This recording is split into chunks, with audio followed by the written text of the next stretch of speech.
Oh my gosh, there they are. What's up, guys? I hope you're having an amazing day, and thank you for spending a little bit of your time with me here today. We're off to the races this week, and in my personal side, or no, my professional side, what I do for work, it's a bit more of a media-heavy week, and so I'm filming this a couple days prior to when it's coming out. Usually I'm on the track of filming it and getting out like the day after, if not the day of. So I hope, speaking on some of these things, it's not too far out and too unrelated. Not that I talk about things that are completely relevant anyways. But I hope that you guys are having a great day. It's Monday for me, and I have the beginning of the week scaries, the rumbly tumblies, the oh my goodness what's coming next, and nothing for bad, just huge media week.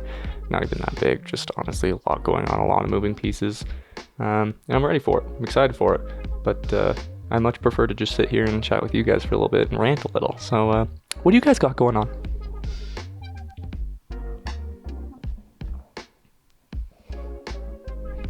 Yeah, that sounds awesome though. Whoa, really? What if I did this like Dora? There's like viewer interaction. Nah, not really the platform for that. I guess to kick off this rant, as I normally do, we should talk about Formula One, guys. Wow! We had a bye week this past weekend, and what that means is I basically went through withdrawals from Friday all the way through Sunday, and just sitting there shaking, itching, and watching old race footage, and just trying to get that spark back in life. But this week, we're down there in Australia. I think it's going to be an amazing one. Not too much to hit on in the Formula One thing. One thing, actually, now that I'm saying that, is Guenther Steiner. Our boy, our favorite guy. If you've seen Drive to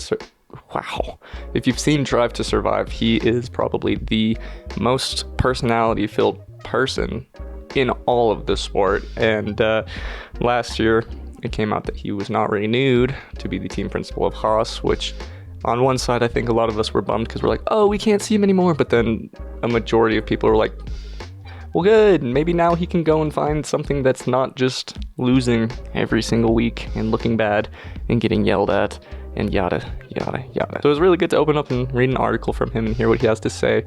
He, too, was speaking on Oliver Bearman, the Bearman. I think all of us have been just absolutely shocked and blown away by his performance. It was just something that was really cool to see, and everybody in the sport is giving him praise, and I think that's awesome. He deserves it. Like I said last time we were here, absolute rock star, absolute rocket ship driver. He has a super bright future. One thing that I was reading is how George Russell made a comment about how Toto's phone is just blowing up recently with drivers from every single team, and he finds it humorous. So I do hope that there is a fitting driver in that seat. One person that came up in my mind was Fernando Alonso, right? Two-time world champion. If they got him in that car, I think something cool could happen. The only thing is, he seems to be doing an incredible job at Aston Martin, and I don't know if Lawrence would really want to see him go. That being said, I think for Fernando, who offers him the better contract, who offers him the better car, that's where he's going to go. So, like I've said for the past couple months, this silly season is going to be absolutely goofy, and I'm excited for it. There was even a mention of, weirdly, Max Verstappen going over to Mercedes, which, I mean, he's in a contract till 2028, and obviously you can get out of contracts, you can break them. I just don't see that being the move for my boy Max. And I think as I chatted with some friends about it, that seems just more like some rumors to get people's ears perky and get them watching the sport. This is some of the strongest coffee that I accidentally made. And now it's kind of like you make your bed, you have to sleep in it. And it's like drinking actual, just straight up espresso all the way to the full part of my cup. So I'm either going to be extremely anxious or extremely wired up. Stay tuned. This past week, me and Grace watched a movie called Dracula Untold. It's one that I definitely slept on for a long time. I think it came out in like 2014. And I really enjoy vampire stories. I think they're cool. Of the monsters out there, they're definitely the ones that I'm like, that would be cool. You know, the lore behind them, it's fascinating. But I've always had a theory, I'm gonna lay it on you guys, that if there are vampires out there, they probably live under the ocean. Wild, I know, right? I pitched that to my buddy Michael. Michael, if you're watching, shout out, buddy. I pitched that to my buddy Michael, and his first reaction was, well, that couldn't happen. They'd get crushed by the pressure of the ocean, and they need their blood. And I was like, well, we got to think about what a vampire is truthfully, and at the end of the day, why could they not go into hibernation? No, what if there's one year through the century where they come out, and that's where we get these mass plagues? Oh, it wasn't a mass plague. They're covering up the vampires that came out. Sorry. or they feed on sailors at sea, floating ships. If you guys saw the Life of Pi video that came out, maybe they feed on people like Pi who are floating through the ocean. Also, real quick, birdwalk. If you haven't checked out the Life of Pi video that I made, please go take a look at that. It's one that I'm really proud to be putting out. I had a lot of fun making it. I had a lot of fun, writing it and coming up with the metaphors, the connections, and honestly just sharing such a great story to people who have either seen it and forgotten about it or never seen it and should go and check it out. Back to vampires. If they're underwater with the pressure of the water, break them. Now, in my head, if they're vampires, I don't think we're dealing with a dark shadows, dark skies. No, but Dark Skies is a great film. Dark Shadows, Johnny Depp. I don't think we're dealing with the vampires that crash like porcelain dolls. I think we're more looking at the ones like from Dracula Untold, where he can just break through a mountain by putting his hand on it, even though they're so powerful that, I mean, they're demons, right? Like, why would the pressure of the ocean kill them?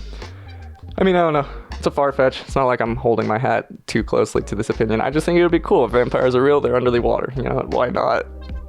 I think I got really off topic there. I was talking to you guys about Dracula Untold. I was thinking about making a full breakdown review video for it. I just don't think it needs that much. It was a really cool film, and the main character, me and Grace always make the joke that he looks like Orlando Bloom 10 years ahead of where Orlando Bloom is currently. And I love him. I love a lot of the movies that he's in, but this one, it was really cool. It was an interesting telling of Vlad the Impaler, where we got to see him as a much more human and emotional person. And then the whole process of him becoming a vampire, and then of course in turn becoming Dracula. It was interesting. It definitely kept my interest throughout the entire movie. It wasn't really one that I would tell you guys like, hey, right now, on my word, go and watch it.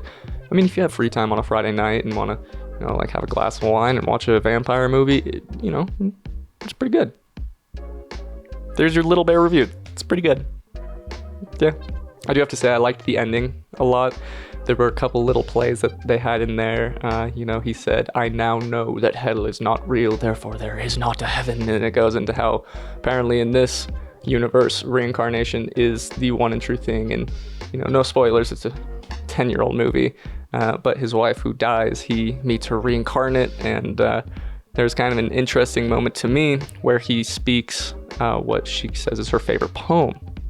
And it's interesting because it was something that they had spoken about lifetimes ago. And it kind of goes into that notion of sometimes when we have a deep connection or a deep appreciation for something that we cannot explain, it's because our past lives have that deep appreciation, that deep connection. Kind of interesting. Dracula Untold. Guys, I think it's going straight to my head. I'm feeling goofy. I'm feeling good. We're having a good conversation. Are we? Are you enjoying this? I hope so. I'm enjoying it. I love talking to you guys. One thing that I've been dealing with recently is I understand the theory of how this works, but guys, my days are going so fast. Like, we're already well past the halfway point in March. In fact, this week we have the first day of spring. Winter's over. We're through that. We already got what I'm going to consider, I'm putting it out to the universe. We got our last big snow of the season. It was gnarly, guys. We had a cool blizzard over this past weekend. But I'm just absolutely amazed with how fast time seems to be going to me. I try to do different things. I'm not sure what the universe wants me to be doing differently. And that's why I do really enjoy making these videos and these movie reconstructions, because that slows down my time enough so that I can, enjoy an extra night in the week.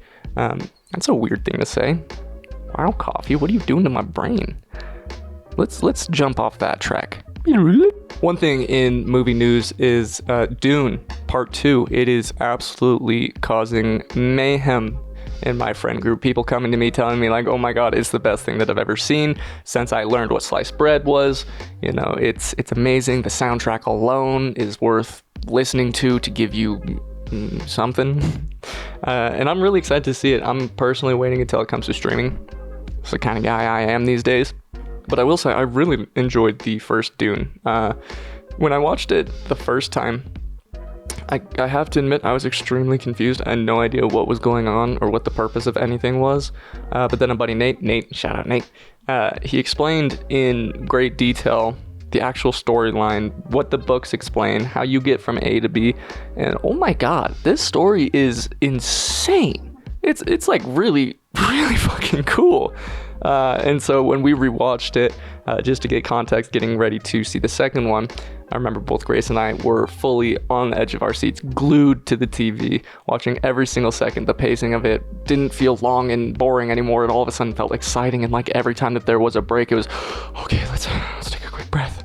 Okay, and we're right back into it. And, as you guys can probably assume, and I'm a huge fan of Timothée Chalamet. I think he's an incredibly talented actor, an incredibly hardworking actor, versatile too. I mean, to go from, he didn't put it out, but, we got Dune released, and then we get a Wonka, and now we get another Dune.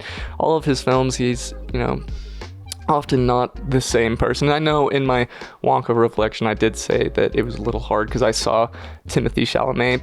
When I go back and rewatch other movies, it's easy to let that drift away, and I can just see him as Wonka. So I'm really excited to see that. In other news, as I'm sitting here, 25, thinking about what I want out of life. Wow, apparently I'm laying a lot on you guys right now. But I constantly come back to this thing of just wanting to travel and get as much experience as possible. And I was talking about this with Grace the other day. We've both grown into a place where, 5 years ago, if we were saying, oh yeah, we really want to travel here, here, or here, the traveling looked a lot more like, okay, well, how can an American fit into this place and just like have our life over here? And now I'm really in this place where whatever culture will accept me, I would like to immerse myself in that and experience it through the way of getting to grow and learn and have a deeper understanding of different realities. I've spent 25 years here in continental America, and I get to hear all these fascinating stories through documentaries, which is a great place to experience them, but it's secondhand. And I just have this itch to get out and explore the world and just, like I said, wherever will accept me. I'm so excited to be able to immerse myself there, and it's coming up soon. I mean, Grace and I are planning quite a few journeys because we live in this place where we work hard to be able to enjoy the things that we do and the things that we have. And over the past few years, we've really been in a place of having to work. Obviously, we're young, so we don't just have the availability to hop up and hop out wherever we need to go. And I think that's good because it gives us a lot more appreciation, when we get out on these weekend trips, or we try to go on a yearly trip, and it's still within America, but they're always a lot more intentional than I think they could be, if that makes any sense. We make sure that if we're going somewhere, we're not like just bringing our Colorado lives there. Instead, we're going to this place to enjoy what's happening there. What are the hip haps? Wow. Is it getting to that point? Guys, it might be getting to that point. During the course of this, I know I cut a lot of it out, but I am just sucking on this coffee, and yeah, it's definitely going straight to my brain. So I answer my question. Oh, I love a full circle moment. Oh my goodness. I think the last thing that I'm going to leave you guys on is actually something that I've spoken about before. I've made a couple of videos on it, but it's the reality of how much fitness helps your brain. And Grace is in this moment in her life where she's living by, if you betray your body will betray you. And I, being toxically positive, kind of tried to reword that. If you honor your body will honor you. And I think if you know me, there's a pretty easy direct correlation between how active I am and how my mental health is. And over these past 4 weeks, I've been really, really trying to be intentional about just getting into the gym, getting some movement, getting my blood flowing, going for a walk. And one thing that I notice is if I'm starting to get, a little worked up, a little anxious, a little angry, just moving that blood around, it moves the thoughts around too. And I always have a moment where I break through. Eureka! Oh, I'm not struggling because of this.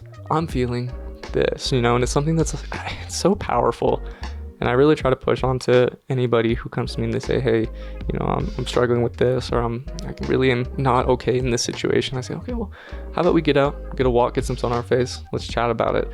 Because the more your feet move, the more your body moves, the more your thoughts move. And it's something, it's fluidity, you know? You got to be in motion for motion to happen. And it's just so powerful as somebody who really lives in this world of wanting creativity and to be as creative as possible, as much as possible. Sometimes, you know, you think that it's going to come by sitting in a dark room with one light and your computer and you're just at your keyboard and word vomit and get it all out. And sometimes it comes in the most weird places. I was doing a set of squats, stood up, and just had an entire idea for a commercial. And I think that's just something important to me that I try to tell everybody else. And so for me to you guys, you know, if you're going through something, even if it's as silly as just getting a little bit stressed that your dog is licking your leg a little bit too much, and maybe you go out, get a couple steps in, get a couple miles in, you'll feel your head clear out really fast. And I always like to call that cloudy vision, right? And there's two ways that clouds can break. They can rain, you can cry, or they can just break up because there's some wind coming in, some movement. So as weirdly undeep or deep as you guys choose to take that, I hope it works for you. Other than that, I've been here for a little bit longer than I should have. I got to get on with my day and with my week. I really appreciate you guys, though, spending some of your time with me today. I love these little chats that we get to have. They feel so therapeutic, at least on my end. I hope that they're something for you guys, too. But if there's anything that you want me to chat about the next time that we sit here together, go ahead and let me know in the comments below. Whoa. Go ahead and let me know in the comments below, because I really would like to interact with you guys. And if there's anything that you do want to talk about, I'm here for it. Otherwise, I hope that you have an amazing rest of your week. Take it easy, and I'll see you guys next time. Bye.